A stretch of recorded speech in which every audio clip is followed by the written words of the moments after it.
But the final thing that I think is really interesting, and this is where I really love using Jupyter notebooks, is when I want to do something like visualize my data.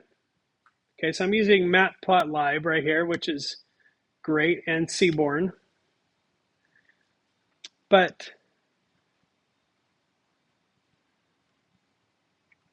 and I'm going to go ahead and make that a little bit smaller so we can see kind of the whole thing here.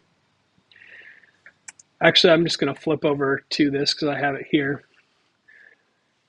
So this is what's called a pair plot. And you can see here, each species is a different color. So all the setosas are blue, versicolor is orange, virginica is green.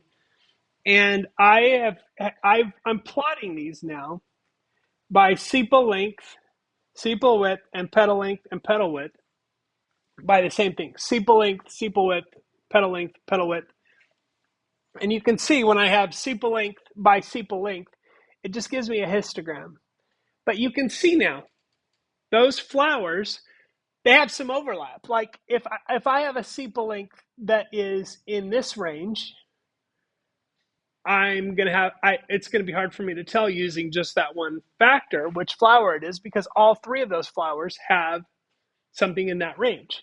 But you can kind of see this one is more likely, and this is the one that even on the small training set, the blue one, is the one that the computer didn't mess up on. And you can kind of see why, because look at this. So the petal length is just different. There's no overlap in the petal length. No overlap in the petal width. So that has the smallest petals of the three, and there's no overlap. So that's why the computer, even with the small training set, didn't mess up. But the other two species, have more overlap. So you can kind of see what's going on. And when I chart these by different factors, so I chart petal length on this axis and sepal length on this axis, you can see that those species are grouped. So this is one of those things where a picture doesn't, in fact, tell 1,000 words, because you can see with your eyes how those flowers are different.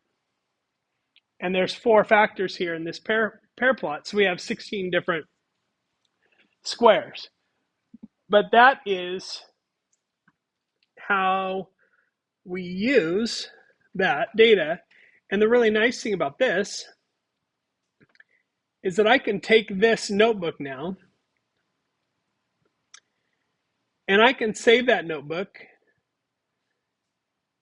and share. I can give this notebook file to somebody else and they can open it up, and they will not only see my data or my code, but they'll see the results of my code saved in that notebook.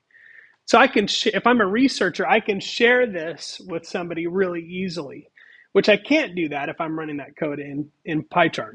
So there's a lot of really great things about Jupyter notebooks.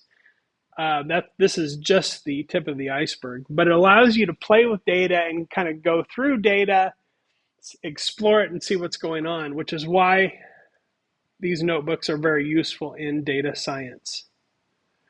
So there's, again, another shot at that confusion matrix. And that's sort of a confusion matrix is one of our tools that we use to kind of ask ourselves what's going on. So we thought 3 of these were this, or we thought 3 of these were this, and we thought 1 of these was that category. So those are very, very useful for seeing how close we are getting on machine learning.